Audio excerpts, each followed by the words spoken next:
Jadi pada pertemuan yang lalu kan telah kita bahas bahwa hati itu memiliki dua tentara ya, dua askar. Yaitu ada askar yang keluar dan ada askar yang ke dalam. Ke dalam internal, keluar eksternal. Askar hati yang keluar ya, itu ada dua, yaitu keinginan dan ghadab kemarin ya, murka atau amarah. Di mana titik-titiknya seperti yang telah kita bahas adalah dua tangan, dua kaki, kemudian dua telinga, dua mata, dan seluruh anggota tubuh yang lain. Artinya pada titik-titik tubuh tersebut, dua mata, kedua telinga, kedua kaki, tangan, dan sebagainya, itulah yang menjadikan nanti tentara batin atau tentara hati yang sifatnya eksternal, yang sifatnya keluar itu berfungsi. Ketika kita ingin makan, maka yang bereaksi di sana ya tangan, mulut. Ketika kita marah misalnya ya, ada kecenderungan untuk memukul, maka juga yang bergerak adalah tangan. Itu adalah titik-titik dari tentara hati yang keluar, yaitu pada anggota badan dari dua tangan, dua kaki, dua telinga, dan seluruh anggota badan.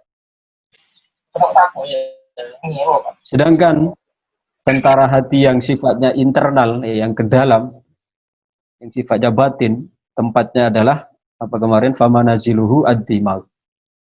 Tempatnya itu adalah di otak ya. Yaitu apa? Wahuwa qawiyul khayal wat tafakkur wal hifdz wat tadzakkur wal waham. Yaitu yang berupa kekuatan untuk menghayal, tafakkur, menghafal, mengingat-ingat, dan seterusnya.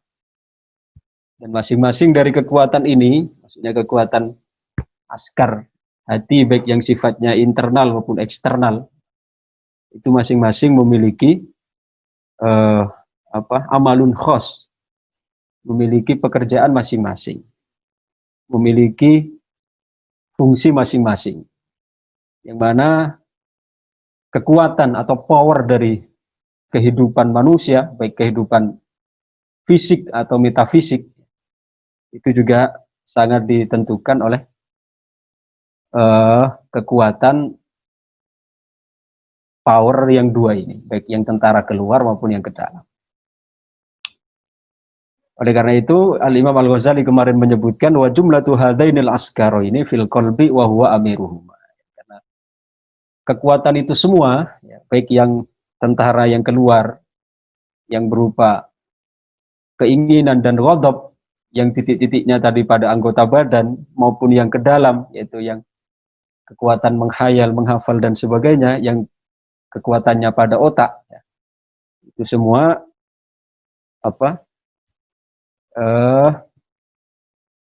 kesimpulannya atau kendalinya itu berada pada hati. Wa huwa amiruhuma, karena hati ini merupakan rajanya, amir, pemimpin. Oleh karena itu ketika fa'in amarul lisana an yadhkur dzakar, ketika hati memerintahkan kepada lisan untuk menyebutkan, ya, maka lisan akan segera bergerak untuk menyebutkan. Atau kalau kita baca kemarin, jika hati memerintahkan atau mengeluarkan instruksi kepada lisan ayyudzakir, ya kan beda kemarin ya antara makna ayyadhkur dengan ayyudzakir ya. Kalau ayyadhkur maknanya mengingat atau berzikir, sedangkan kalau ayyudzakir itu maknanya apa kemarin? Ayyudzakir. Ayyudzakir, maaf, kalau ayyadhkur berzikir tadi ya. Kalau ayyudzakir mengingat, mengingat-ingat. Wa in amarul yada antab tisa batisat. Ketika hati menginstruksikan kepada tangan ya, untuk memukul, maka seketika tangan juga akan mengepalkan genggaman untuk memukul. Wa in amarur rijla antas saat ya, ketika memerintahkan kepada kaki untuk melangkah, maka kaki juga akan melangkah.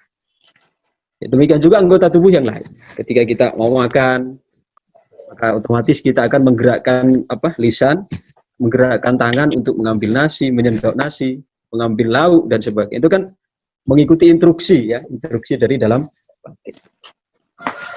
Nah, kemudian dengan demikian, dengan memfungsikan secara optimal fungsi-fungsi kekuatan itu tadi, kekuatan askar hati baik yang keluar maupun ke dalam secara maksimal, secara optimal, maka akan memperoleh ya, akan memperoleh yahsulus soida wa tatimut tijarah, akan memperoleh buruan dan perdagangannya itu akan beruntung. Dalam arti ya berdagang dalam arti memperoleh ribhun fil akhirah, ya.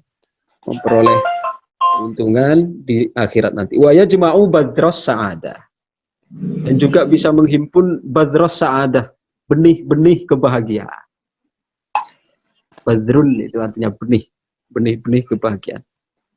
Karena wahaula ita'i'una lil qalb, karena anggota tubuh itu semuanya itu mengikut atau taat patuh kepada hati. Kama annal malaikata ta'i'una lirrabb, sebagaimana malaikat itu juga taat kepada Allah, la yukhalifuna amrah. Sebagaimana malaikat itu tidak pernah menentang perintah Allah, itulah ya'sunallaha ma amarahum wa yaf'aluna ma yu'marun, ya dalam bahasa Qur'annya, yaitu malaikat itu selalu sam'an wa ta'atan dengan apa yang dititahkan oleh Allah, maka demikian juga apa anggota badan itu taat kepada apa yang menjadi titah. Baik, itu pembahasan kemarin, pertemuan yang ke-9 pada hari Jumat. Baik, sekarang kita baca bab baru. Bismillahirrahmanirrahim. Faslun fi ma'rifatil qalbi wa askari. Ini sebenarnya kelanjutan ya, yang memberikan pengayaan dari pembahasan kita kemarin. Fasal atau bab tentang fi ma'rifatil qalbi wa askari. Bab menjelaskan tentang mengenal hati dan tentara-tentara. I'lam annahu qila fil mathalil masyhuri innan nafsa kal madinah wal yadaini wal qadamaini wa jami'al a'dha'i diya'iha wal quwwatu syahwaniyatu waliyuha wal quwwatul ghadabiyatu syahnatuha wal qalbu ya malikuha wal aqlu waziruha. Baik, kata Imam Ghazali, beliau di sini mengutip sebuah masal. Apa masal itu bahasa Indonesia? Peribahasa ya, peribahasa. Ketahuilah bahwasanya di sana dikatakan dalam sebuah peribahasa yang terkenal, kata Imam Ghazali, bahwa inna nafsa kal Madinah. Jadi jiwa ini diibaratkan sebuah kota, seperti tatanan sebuah kota gitu. Ya sebagaimana kita tahu kalau ada kota tentu ada tatanan pemerintahan, mulai dari apa wali kota, kemudian camat, kepala desa, sampai dusun, RT, RW dan seterusnya. Bupati. Ya, wal yadaini wal qadamaini, karena tadi diumpamakan jiwa ini seperti halnya tatanan sebuah kota, sedangkan wal yadaini wal qadamaini, kedua tangan dan kedua kaki, wa jami'al a'dha, demikian juga semua anggota tubuh itu adalah menjadi diya'iha, menjadi apa diya'iha, menjadi perangkatnya ya. Jadi ya perangkat yang melengkapi. Di desa saja kan ada istilahnya perangkat desa ya kan, di dalam pemerintahan desa saja ada namanya perangkat desa. Nah, di sini Imam Ghazali menukil masal atau menukil perumpamaan atau peribahasa ini, yaitu yang mengatakan bahwa jiwa itu bagaikan tatanan sebuah kota. Dua tangan, dua kaki, dan semua anggota badan yang lain itu ibarat perangkat. Kalau kemarin kan Imam Ghazali menjelaskan dengan pendekatan tentara kan, itu anggota tubuh, mulai telinga, lisan, mata, kaki, tangan, dan sebagainya itu beliau perumpamakan sebagai tentara, ya kan? Kalau sekarang beliau menggunakan pendekatan lain, yaitu beliau menggunakan pendekatan ya kedua tangan, kedua kaki, dan semua anggota badan itu ibarat perangkatnya, perangkat desa lah. Wal quwwatu syahwaniyah waliyuha, Sedangkan kekuatan keinginan, ya, itu adalah waliyuha. Ini penting digarisbawahi. Ada perbedaan antara wali dengan wali dalam bahasa Arab ini ya. Jadi kalau wali, wawu, alif, lam, ya. Itu artinya pemimpin. Atau apa ya, bisa gubernur lah, pemimpin. Yang memiliki kekuasaan atau yang memiliki otoritas di dalam memimpin itu wali. Ada alifnya. Sedangkan kalau tidak ada alifnya, wali, tanpa alif, itu artinya orang-orang yang dekat dengan Allah, orang-orang yang dicintai Allah. Saya ulangi sekali lagi ya. Jadi ini penting kita garis bawahi. Jadi ada perbedaan antara wali dengan wali. Kalau wali, wawu, alif, lam, ya, itu artinya apa? Pemimpin. Atau ya orang yang memiliki otoritas, ya, memiliki kekuasaan, itu wali namanya. Wawu, alif, ya. Sedangkan kalau tidak ada alifnya, wali, pendek semua, itu artinya orang-orang yang dekat dengan Allah.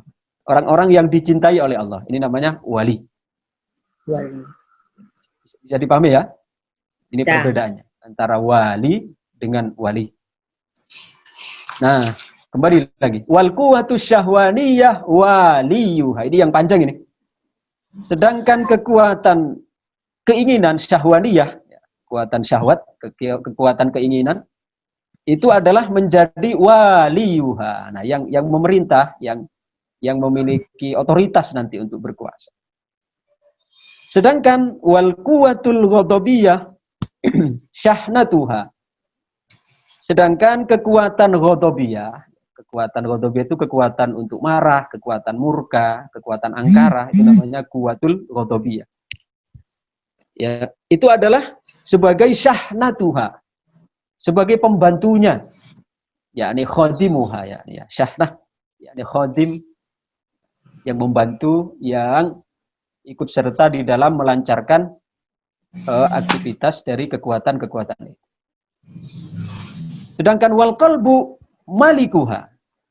Sedangkan hati itu adalah rajanya. Nah, sama ini Imam Ghazali dengan yang kemarin kan memang juga menggunakan pendekatan hati itu sebagai raja kan. Kemudian kalau anggota tubuh kemarin beliau menggunakan pendekatan apa? Tentara. Pendekatan tentara. Sedangkan sekarang untuk anggota badan itu beliau menggunakan pendekatan sebagai apa? Perangkat, pembantu. Sedangkan hati tetap beliau posisikan sebagai posisi semula, yaitu apa? Sebagai malikuha. Malikuha, yakni sebagai rajanya. Ratunya lah, malik. Ini juga kayaknya bahasa Arab. Beda antara malik dengan malak.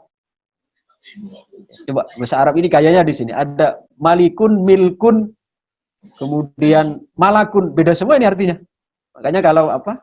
Salah harokat saja fatal maknanya. Kalau malikun itu raja artinya. Kalau malakun malaikat.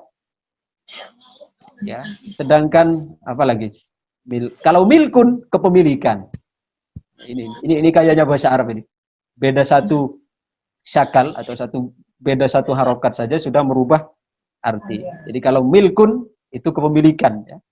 Kalau malakun itu malaikat. Sedangkan kalau malikun itu apa? Raja. Ini perbedaannya. Jadi hati itu adalah rajanya. Wal aqlu waziruha. Sedangkan akal itu oleh beliau, oleh Imam Ghazali di sini dalam menukil masal atau peribahasa di atas, beliau menggunakan pendekatan akal itu sebagai menteri. Berarti kedudukan menteri itu kan persis di bawah raja, ya kan? Coba saya tanya sekarang, di dalam tatanan kepemerintahan mana lebih tinggi perangkat dengan menteri?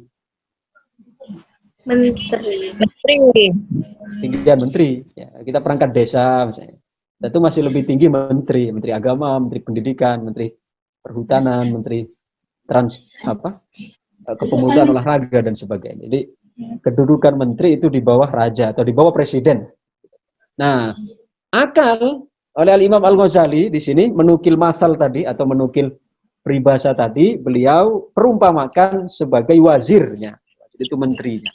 Berarti yang kedudukannya itu persis berada di bawah raja. Wal maliku yudabbiruhum hatta tastakirra mamlakatuhu wa ahwaluhu. Nah, sedangkan raja tentunya yang akan yudabbiruhum, yang akan mengatur. Dabbaro yudabbiru, ya.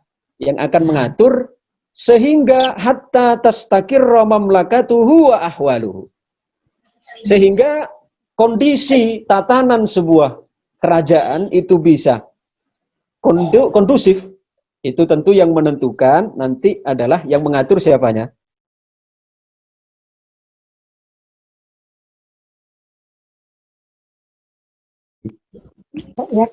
Hah? Siapa? Gimana tuh? Ini kayaknya tidak fokus ini ya. Ulangi. Kan tadi Imam Ghazali mengumpamakan raja, hati itu sebagai raja.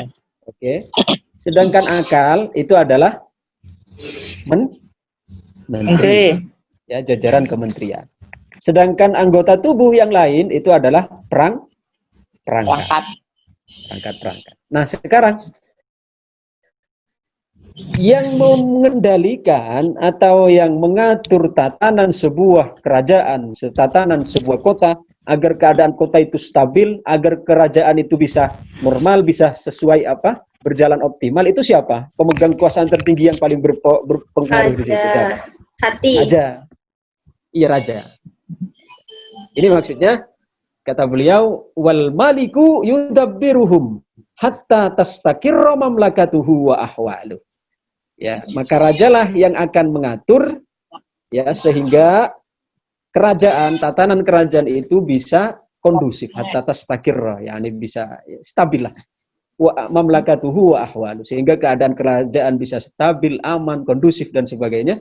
Ini tentu yang sangat menentukan adalah raja. Ya, tentu dibantu oleh perdana menteri-menteri ya, dan dibantu oleh prajurit-prajurit yang li'annal waliya. Nah, ini perhatikan. Di sini wali lagi ya, yaitu wali.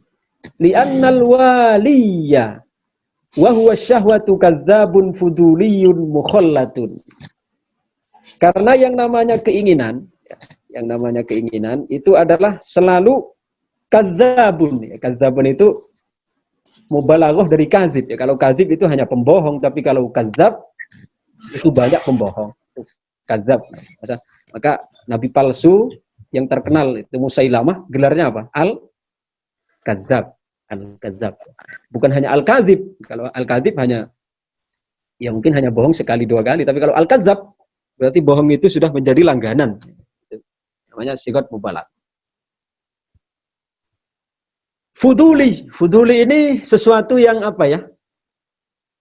Sesuatu yang berlebihan lah. Dalam arti, maka di dalam fikih ada namanya bay'un fuduli. Apa bay'un fuduli? Kita sudah masuk sedikit ke fikih. Tidak apa-apa karena untuk memberikan gambaran. Ada dalam fikih namanya bay'un fuduli, yaitu sebuah transaksi jual beli di mana seorang penjual dia menawarkan sebuah barang yang bukan menjadi miliknya. Contoh saya punya HP misalnya.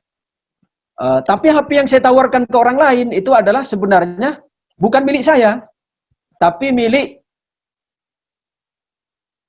teman saya misalnya. Jadi, mau beli HP kamu tak? Sedangkan orang yang bersangkutan itu tidak ada niat untuk menjual. Maka saya ini yang menawarkan barang itu namanya fuduli.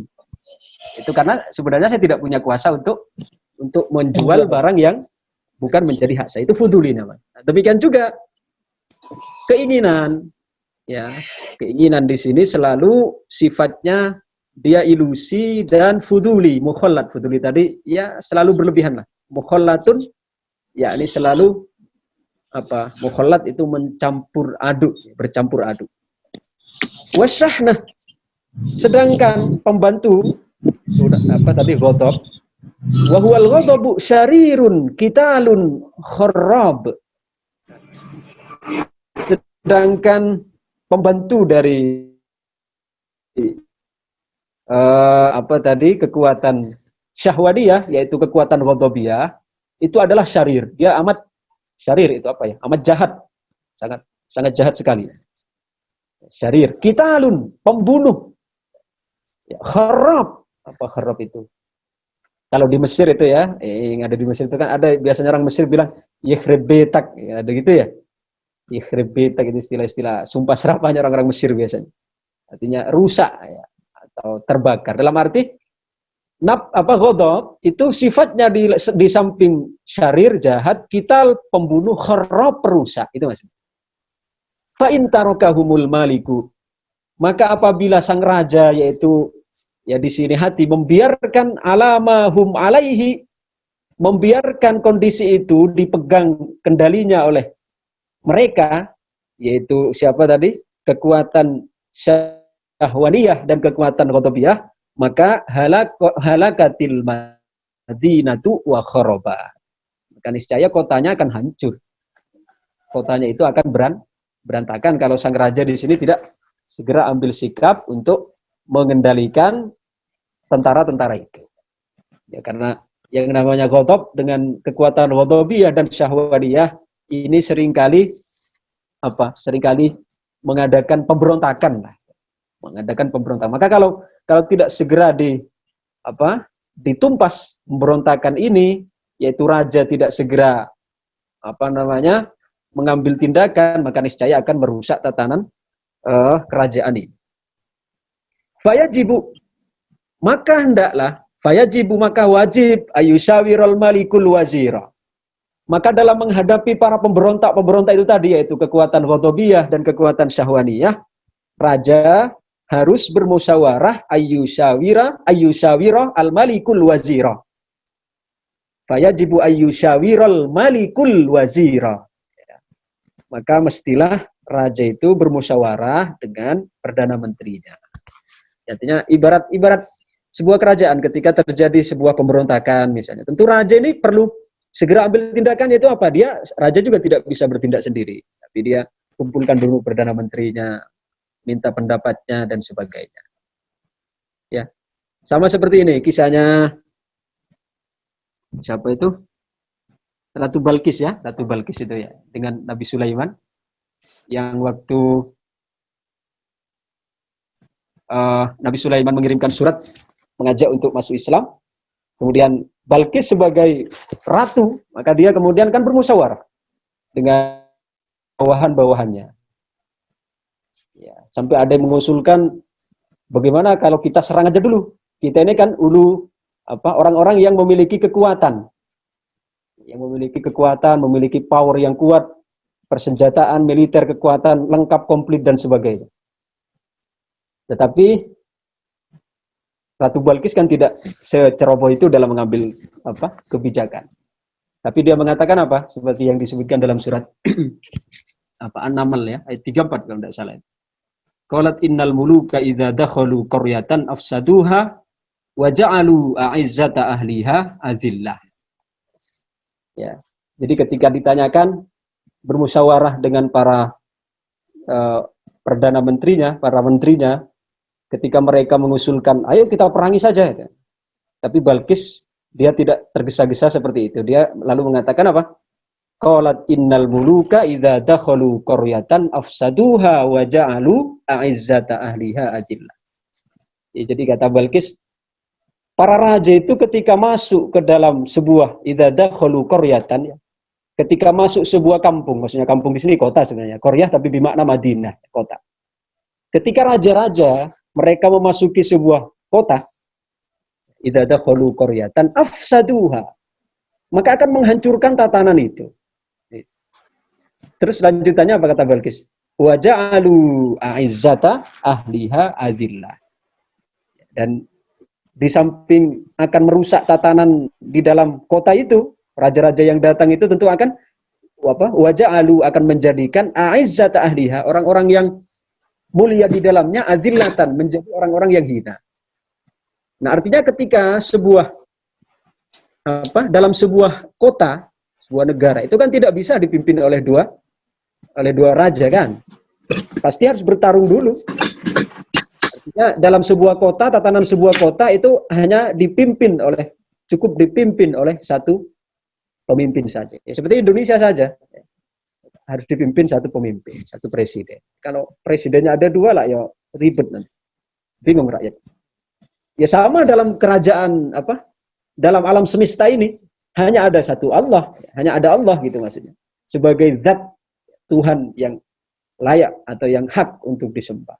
Ya karena kita logikanya kalau ada dua Tuhan yang disembah, tentu tatanan kehidupan ini akan amburadul. Yang satu ingin menciptakan, yang satu malah ingin merusak. Ya pokoknya kan tidak bisa mustakirah, tidak bisa untuk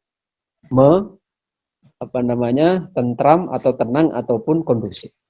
Nah, dari istidlal tadi, yaitu surat An-Naml ayat 34 tadi ya, tentang Balqis yang bermusyawarah dengan para menterinya untuk menghadapi untuk menyusun strategi menghadapi tentara Nabi Sulaiman, ya kan? Yaitu Balqis mengatakan innal muluka idza dakhalu qaryatan afsaduha wa ja'alu a'izzata ahliha adillah. Artinya kalau kita ambil pemahaman secara isyari itu secara eksplisit, ya. Demikian juga ketika hati itu yang menguasai, artinya kekuatan ruhani gitu ya, yang menguasai kita, yang menguasai jiwa kita, maka juga akan menaklukkan kekuatan baik kekuatan ghadabiyah maupun kekuatan syahwani. Ini makna isyarinya atau makna isyaratnya dari ayat tadi. Innal muluka idza dakhalu qaryatan afsaduha wa ja'alu a'izzata ahliha adillah. Baik. Wa yaj'alul waliya wasyahnata tahta yadil wazir. Maka tentunya mestilah raja di samping bermusyawarah dengan menteri-menteri tadi, dia harus memposisikan mereka sesuai porsinya. Dalam arti antara kekuatan ghadabiyah dengan syahwaniyah itu harus diberi porsi yang yang sesuai dengan perannya, itu maksudnya.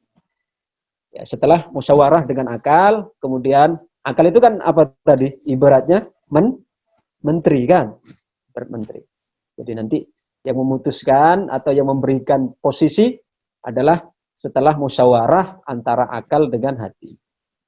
Gitu ya, musyawarah akal dengan hati. Yaitu apa? Wa yaj'alus syahwata wal ghadaba tahta hukmih. Yaitu menjadikan keinginan dan ghadab, murka, marah, itu tahta hukmihi, berada di atas kendali raja. Itu artinya ghadab dan syahwatnya itu tentu harus di bawah ikut komando raja, yaitu komando hati. Itu maksudnya. Hatta tastakirra ahwalun nafsi, sehingga keadaan jiwa, keadaan kerajaan jiwanya ini bisa betul-betul kondusif. Tastakirra ahwalun nafsi wa yasila ila sababis sa'adah min ma'rifatil hadratil ilahiyah, sehingga dia akan sampai kepada sebab-sebab kebahagiaan, yaitu dengan min ma'rifatil hadratil ilahiyah, yaitu dengan mengenal Allah Subhanahu wa ta'ala. Karena untuk mengenal Allah ini kan kuncinya, passwordnya itu sebenarnya ada pada mengenal diri, ya kan? Seperti awal-awal pembahasan kita, man arafa nafsah faqad arafa rabbah. Barang siapa yang mengenal dirinya, maka dia telah mengenal Tuhannya. Jadi untuk mengenal Allah itu Allah sudah berikan perangkatnya di dalam jiwa kita, di dalam diri kita.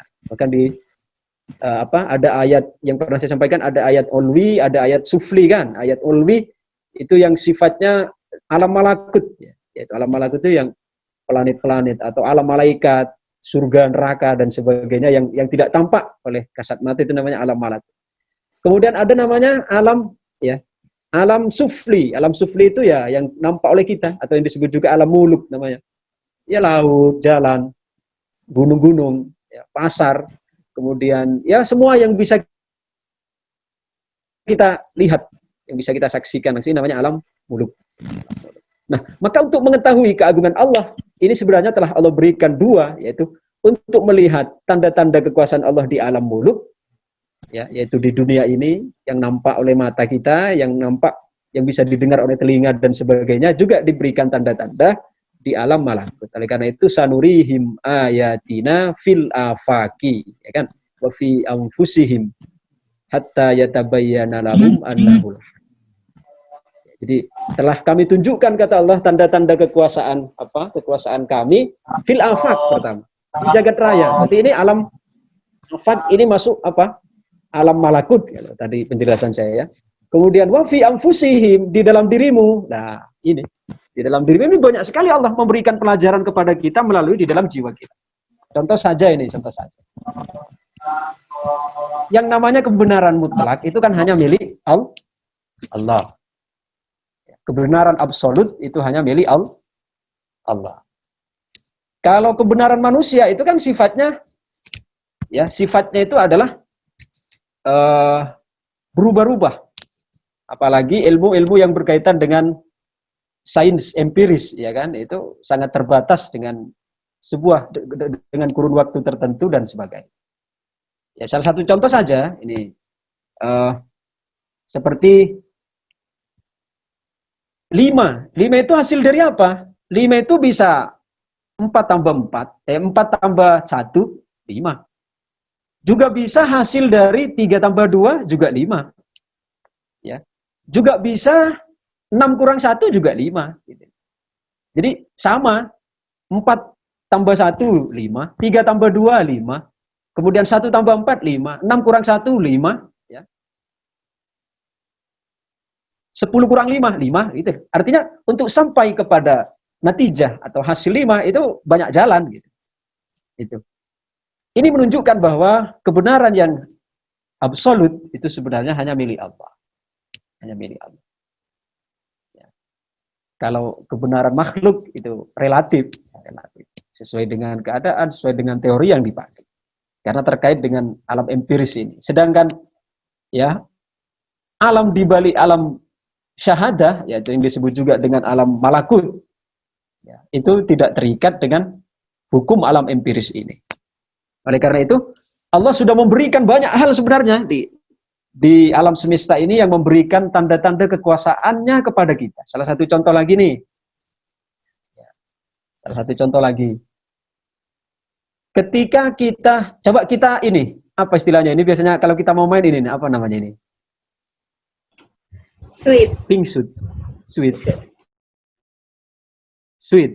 Atau pink suit ya. Ada yang bilang sweet, ada pink suit, ada suit.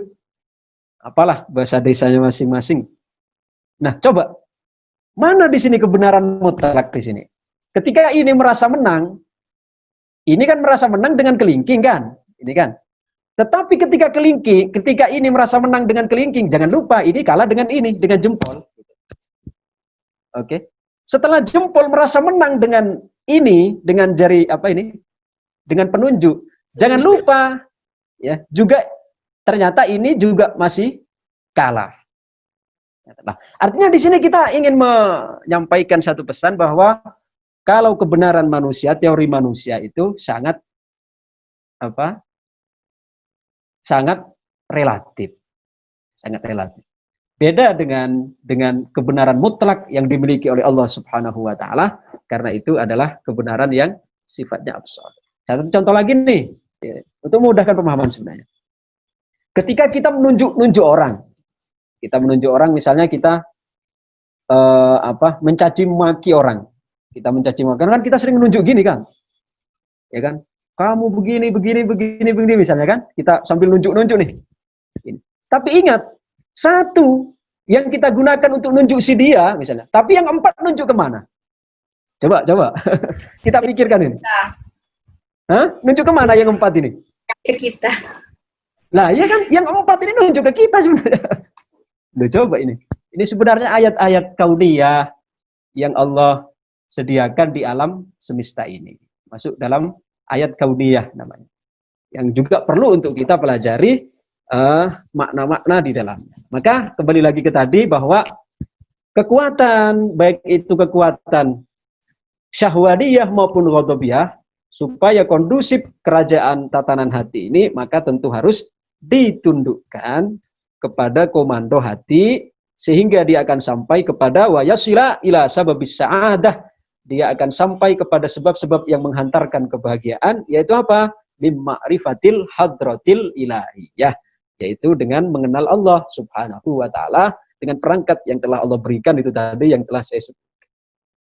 Walau ja'alal akla, sedikit lagi ya, tinggal satu baris lagi. Walau ja'alal akla, dan jika raja tadi yaitu hati membiarkan tahta yadil ghadabi wasyahwa, berada di bawah kekangan ya ghadab, murka dan keinginan, halakat nafsahu, maka itu justru akan membinasakan. Artinya di sini sebenarnya Al-Imam Al-Ghazali ingin menyampaikan semua itu harus berada di bawah kendali hati atau kendali, karena hati sebagai rajanya kan. Wa kana qalbuhu syakiyan fil akhirah. Sehingga jika akalnya itu dibiarkan di bawah kekuasaan ghadab dengan keinginan, maka hatinya akan menjadi syakiyan, menjadi orang yang celaka, syaki. Ini Bu Novi ya, Bu Novi. Nanti kalau punya anak jangan dinamai Syaki, ya, Bu Novi ya. Syaki itu artinya celaka ya. Kalau Zaki suci, tapi kalau Syaki, nah ini kayaknya bahasa Arab. Ini hanya beda sin dengan zai itu beda mak. Kalau Syaki celaka artinya. Tapi kalau Zaki itu artinya apa? Suci. Tapi kalau Zaki, zal itu artinya cerdas. Udah coba hanya mirip-mirip kan? Mirip-mirip, ada zaki, ada syaki, ada zaki, lain semua artinya. Kalau syaki artinya celaka, kalau zaki itu artinya suci, kalau zaki, zal itu artinya cerdas. Maka wa kana qalbuhu syakiyan fil akhirah. Artinya kalau akalnya tadi dibiarkan di bawah kekuasaan ghadab dan keinginan, maka akan binasa dan nanti akan menjadi orang yang syakiyan fil akhirah, menjadi orang yang celaka nanti di akhir. Wallahu a'lam. Ini pembahasan kita pada hari ini sudah selesai. Insyaallah kita sambung pada pertemuan yang akan. Walakin nas'alullah tabaraka wa ta'ala ayyarzuqana al-fahm bima nasfa'uhu wa naqra'uhu wa khususan ila ma qara'na fi kitab Maulana al-Imam Al-Ghazali. Amin. Amin ya rabbal alamin.